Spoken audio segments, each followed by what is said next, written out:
Olá, estamos começando o Religare, que hoje vai conversar com o Rabino Leonardo Alanati sobre o judaísmo. Rabino Leonardo, seja bem-vindo ao nosso programa. Muito obrigado. Bom, você sabe que pode participar do nosso programa enviando uma mensagem para o nosso e-mail, ou até mesmo uma questão ao Rabino Leonardo. Nosso e-mail é religare@tvhorizonte.com.br. Rabino Leonardo, o que vem a ser o judaísmo? O judaísmo é uma civilização, um povo que possui aspectos culturais, religiosos e nacionais. Sim. E como é que se constituiu o judaísmo? Quais seriam assim, as origens, né, do judaísmo? Nós nos baseamos nos relatos bíblicos. A partir de Gênesis, capítulo 12, aparece o primeiro hebreu, ou mais tarde conhecido como israelita também, que é Abraão. Abraão, que nasceu na região da Mesopotâmia, que na época, há mais ou menos 4.000 anos, possuía uma civilização muito desenvolvida. Ele sai dessa civilização, ele quebra com alguns conceitos e vai em direção a uma terra, a terra de Canaã, e lá ele começa um povo, né, baseando-se na crença de um Deus único, o monoteísmo, e a ética que deveria ser seguida, né, orientada por esse Deus único. Sim. Esses são os princípios, o início aí começa a história. Aí que começa a história dessa civilização. Do povo hebreu. Muito bem. E como é que nós poderíamos identificar assim, os pilares do judaísmo?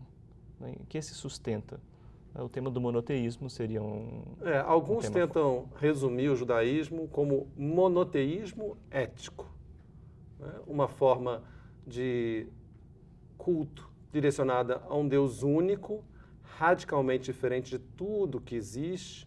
Ele é o criador da natureza, ele está acima da natureza, controla essa natureza, e ele se dirige ao ser humano através de profetas, colocando a sua vontade, seu desejo de que o ser humano pratique justiça na Terra. Sim, esse é o fundamento, ou fundamental. Né? Diríamos, de uma forma bem resumida. Bem resumido. Mas que outros aspectos nós poderíamos destacar quando falamos assim, de pilares do judaísmo? Alguns sábios colocaram também 3 pilares do judaísmo.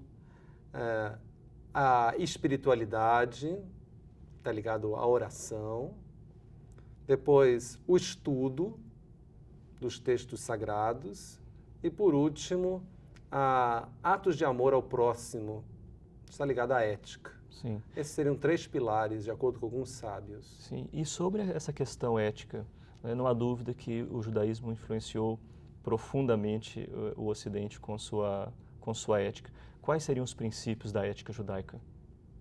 Existem diversos princípios da ética judaica. Primeiramente, lembramos da história da criação, né, que o ser humano foi criado à imagem, à semelhança de Deus, que existe algo de divino e sagrado em cada ser humano, que nos leva a um profundo respeito ao próximo e valorização da vida. O judaísmo é uma religião da vida, de valorização e de respeito ao próximo. Também é ligado a esse conceito a ideia de imitar Deus. Da mesma forma como Deus ele é visto como bondoso, misericordioso, justo, o ser humano deve seguir essas qualidades no seu dia a dia. A ética judaica depois se ramifica para todas as áreas e sempre se preocupando com a questão da justiça. Rabinos, antigamente, não eram apenas professores e mestres, mas também tinham o estudo e o conhecimento para se tornarem juízes. Então, a questão de julgar os casos e trazer justiça à terra, a ideia de que a justiça está ligada sempre com a paz. E aqui tem um outro conceito muito importante dentro do judaísmo: paz, justiça e verdade. São outros 3 pilares, né? da ética judaica. Bem, os princípios do judaísmo estão contidos na Torá e nos comentários do Talmud. O que são estes escritos? Eu, inclusive, trouxe aqui a Torá, por exemplo, não? Sim, a Torá é a parte mais sagrada da Bíblia hebraica, são os primeiros 5 livros, de Gênesis até Deuteronômio. Essa é uma réplica, o original é feita em pergaminho, escrita por um escriba, e esse texto é lido constantemente na sinagoga e interpretado. Após o término do texto da Torá, do Pentateuco, outros livros sagrados foram sendo acrescentados, constituindo a Bíblia hebraica. Essa é a Bíblia hebraica que depois foi traduzida, né, para outras línguas, para o grego, para o latim, e foi considerada também texto sagrado para os cristãos. Uhum. Toda ela se encontra no Antigo Testamento cristão. Sim. Aí nós temos os livros de Josué, Juízes, Samuel, os profetas, Salmos, Jó, Eclesiastes e os demais livros. Você acredita, ou há no judaísmo, melhor dito, uma variação na interpretação da literatura sagrada? Sim. O judaísmo sempre teve também como uma marca, uma característica, o pluralismo, principalmente nas ideias, na teologia. Isso está contido num outro livro sagrado, que não está no mesmo nível de santidade da Bíblia e da Torá, que é o Talmud. O Talmud contém uma diversidade de interpretações do texto bíblico que expressam conceitos teológicos distintos e também uma orientação para a prática do judaísmo, né? Como podemos seguir os mandamentos divinos nos seus detalhes, né? E dessa forma trazer maior espiritualidade e justiça ao mundo. Sim, nessa diversidade de interpretações, elas são mais, assim, nós podemos dizer de um judaísmo ortodoxo, um conservador ou outro reformador. Como que estas perspectivas de abordagem, de compreensão do judaísmo convivem no interior da tradição? A terminologia que você está trazendo é uma terminologia do século XIX, tá? Das 3 principais correntes dentro do judaísmo, uma ortodoxa bem tradicional, evitando qualquer mudança, uma conservadora que realiza mudanças mínimas e uma reformista que é mais ousada nas mudanças e tenta harmonizar a tradição e a modernidade. Então nós temos essas 3 correntes, 2 correntes, a reformista e a conservadora, elas se baseiam na ideia que os textos sagrados são divinos e humanos. E por isso, a parte humana desses textos, elas merecem ser atualizadas ou reinterpretadas em cada geração. Esse processo sempre aconteceu de uma forma assim inconsciente no judaísmo histórico, porém a partir do século XIX ele se tornou assim mais consciente, explícito. E é claro que o mundo também passou por mudanças muito rápidas a partir do século XIX. Tá? E falando dessas mudanças, né, do mundo a partir do século XIX, como que o judaísmo percebeu, viu, né, ou avalia, não é, esse conjunto de mudanças? Não existe uma única maneira de avaliar todas as mudanças. Mesmo os ortodoxos adotaram, eu diria, diversas práticas do mundo moderno e até alguns conceitos. O que foi entrando para dentro do judaísmo, principalmente, vamos dizer, a valorização da mulher, né? Maior valorização da mulher. Tanto o judaísmo reformista quanto conservador já defendem uma igualdade de obrigações e direitos dentro da religião, já formando há mais de 30 anos rabinas, eu tenho colegas. O judaísmo ortodoxo resiste um pouco a essa ideia, porém, nós vemos que, na prática, também as mulheres têm apresentado, até no judaísmo ortodoxo, uma participação mais concreta e abrangente em diversos aspectos religiosos que não acontecia há 200, a 500 anos. Sim, temos, por exemplo, também nesse período, falando da modernidade e da contemporaneidade, dos dias atuais, essa onda de secularização, certo relativismo ético, moral, não é? Como que, do seu ponto de vista, você avaliaria, tendo como referência a perspectiva da religião judaica?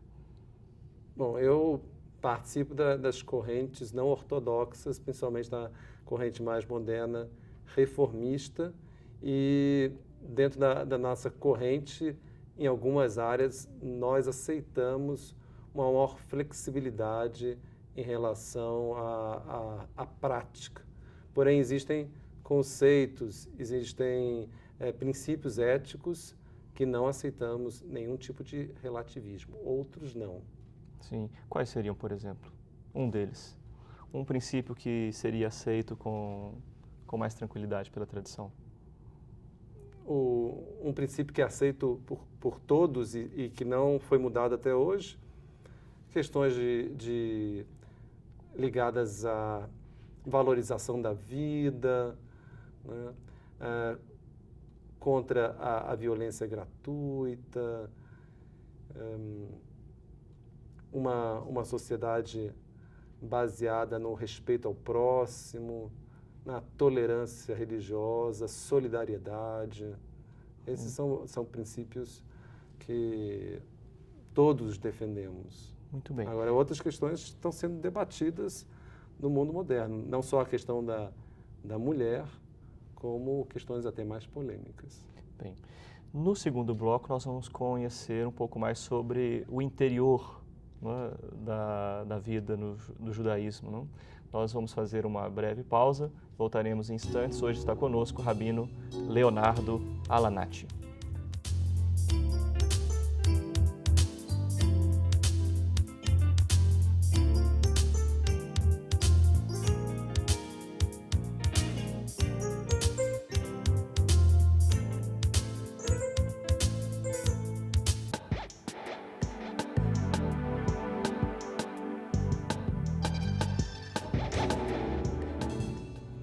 Voltamos com o Religare. Hoje o nosso tema é o judaísmo, que está sendo apresentado pelo Rabino Leonardo Alanati. Ele é rabino na Congregação Israelita de Minas Gerais, aqui em Belo Horizonte. Bem, no primeiro bloco, Rabino Leonardo, nós conversamos um pouco sobre os aspectos da história do judaísmo, seus princípios éticos. Nesse segundo bloco, eu gostaria de conhecer ou de conversar sobre a vida interna do judaísmo.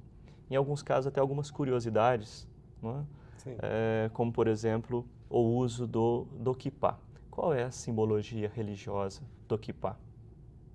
Bom, primeiro, do ponto de vista bíblico, o sumo sacerdote cobria a cabeça. Né? Com o passar do tempo, os judeus gradativamente, primeiro em algumas cerimônias, depois o dia inteiro para os judeus mais observantes e ortodoxos, começaram a cobrir a cabeça e como um sinal de respeito à grandiosidade de Deus, à superioridade de Deus. Os judeus reformistas, conservadores, cobrimos a cabeça quando rezamos ou quando estudamos os textos sagrados. Sim. A sinagoga, o que é a sinagoga? A sinagoga é um local de oração, de estudo e de reunião dos judeus. Sim. O judeu pode rezar em qualquer lugar. E existem, em determinados casos, realmente cerimônias para o lar, são até mais importantes do que cerimônias na sinagoga. E, por exemplo, o casamento pode ser realizado ao ar livre, não precisa ser realizado dentro da sinagoga. Então, ela é considerada uma casa mesmo, a casa da oração, a casa do estudo e a casa de reunião. Sim. O judaísmo prescreve um dia santificado, que é o sábado. Né? E qual que é o sentido, né, de guardar o sábado? O sábado, em hebraico Shabbat, ele é um dia sagrado, onde paramos de interferir na ordem da natureza. Durante 6 dias, como Deus realizou, nós modificamos a natureza, trabalhamos, extraímos dela o que precisamos. No 7º dia, deixamos a natureza se regenerar, voltar ao seu estado de paz e vivemos em harmonia com essa natureza. Realmente, o Shabat, o sábado, tem esse aspecto de shalom, de paz e harmonia e plenitude. É um dia festivo, alegre, e nossas festividades, como o sábado, elas devem conter um pouco de vinho, o vinho que é símbolo de alegria. Então, no jantar, e o sábado nosso começa na sexta-feira à noite, né?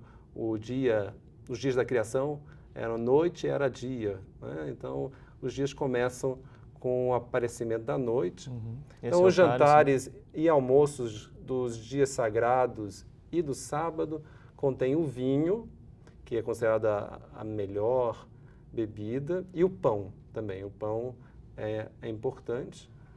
E daí nós começamos a refeição. Orações acompanham a ingestão do vinho e também do pão. Sim. Você trouxe aqui um livro de orações. Não? Quais são as principais orações do judaísmo? Ou, bom, como que é a vida orante de um judeu? Normalmente, o judeu reza 3 vezes por dia, manhã, tarde e noite. E algumas rezas são mais curtas, existem rezas para refeição, para diversos eventos. O que é interessante, as rezas ainda são realizadas em hebraico.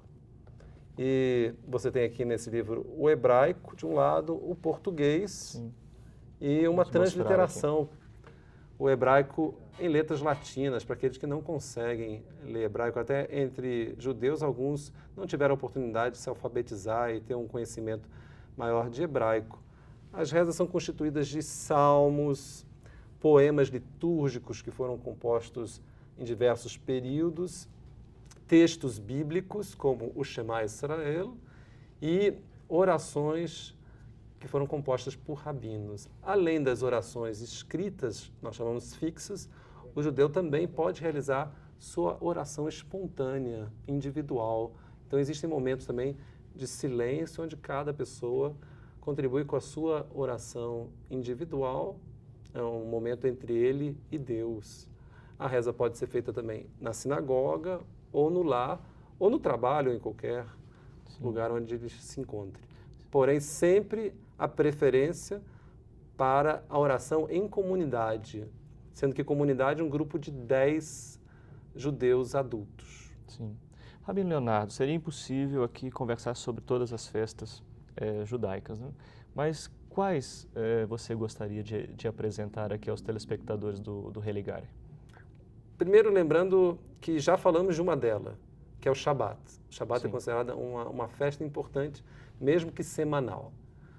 As mais praticadas pelos judeus seriam Pessach, a Páscoa, que celebra a libertação da escravidão do Egito, os eventos ligados a Moisés, e uma semana de celebração, onde uma das características nós evitamos o pão, cereais fermentados, comemos o pão ázimo, e temos um jantar logo no começo dessa semana que, através de textos e orações, revivemos a escravidão e a saída dessa escravidão até atingir a liberdade, trazemos salmos E realmente todo ano nós realizamos uma cerimônia aberta a todos, judeus e não judeus, desse jantar na semana da Páscoa.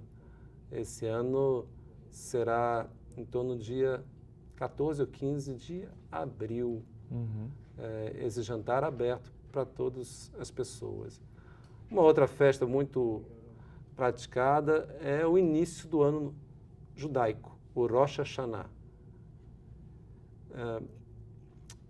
O calendário judaico funciona de uma forma diferente e esse início de ano geralmente está no mês de setembro, perto do outono no hemisfério norte. Seria a primavera aqui. De acordo com as interpretações rabínicas, a criação do mundo, né? O jardim do Éden estava repleto de frutos. Então, a época dessa criação teria sido o outono. E esse início do ano novo, uma das coisas que lembra é a criação do universo e do ser humano. Depois ele inicia um período de autoavaliação, onde a pessoa deve refletir sobre o que fez no ano passado, pedir perdão a Deus e ao próximo pelos seus erros, se comprometer a não realizar novamente esses mesmos erros de transgressões. Esse período culmina, é um período de 10 dias, do primeiro dia do ano até o 10º dia do ano, na festa da expiação, o dia da expiação, o Yom Kippur. Esse é um dia de jejum. O judeu não come nem bebe nada por pouco mais de 24 horas e dedica todas as suas energias a um processo de purificação e de perdão. Sim. Bem, conhecemos então um pouco do cotidiano, né, da vida no judaísmo. Gostaria de conversar um pouco sobre a influência do judaísmo no Ocidente, né, na questão religiosa. Bom, em todas as esferas é muito grande a influência. Como que você avalia essa presença do judaísmo no Ocidente? Essa é uma questão abrangente, claro, com diversas ramificações. Primeiramente, não podemos nos esquecer do impacto, né, do judaísmo no cristianismo, né, que o cristianismo nasceu dentro do judaísmo e levou consigo algumas características judaicas. Tá? Nós compartilhamos uma parte das escrituras, compartilhamos maneiras de rezar, ética. Então, diversos conceitos judaicos foram levados através do cristianismo para outras regiões, para outros povos. Depois, mais tarde, o islamismo também nasceu e Muhammad Maomé recebeu influência, tinha amigos judeus e reconheceu também a Bíblia hebraica como um documento sagrado, os profetas hebreus como profetas. Então, existe também um impacto que o judaísmo acaba produzindo através do Islã. Sim. E depois, eu diria, no mundo ocidental, atual, nós temos diversos judeus presentes na vida acadêmica, na ciência, e eu diria que a ênfase do judaísmo no estudo, no pluralismo de interpretações do texto sagrado, no debate, na argumentação, na busca pela verdade, influenciou muito essa tendência dentro do mundo ocidental para o desenvolvimento da ciência, para o desenvolvimento das áreas humanas e do conhecimento em geral. E nós temos alguns poucos segundos até. Como é que você avalia esse diálogo, né, judaico, cristão e com o Islã? Você acha que nós estamos caminhando bem na perspectiva do diálogo? O diálogo judaico-cristão está passando uma fase excelente. Os últimos papas têm demonstrado seu apoio concreto e têm feito um esforço tremendo. Os judeus, da sua parte, têm também correspondido a esse esforço. E eu diria que conseguimos superar muito dos antigos preconceitos. Sim. O diálogo com o Islã ainda é difícil. Já tentamos, já houve algumas iniciativas, mas atualmente temos dificuldade. Bem, Leonardo, infelizmente nós temos de encerrar aqui.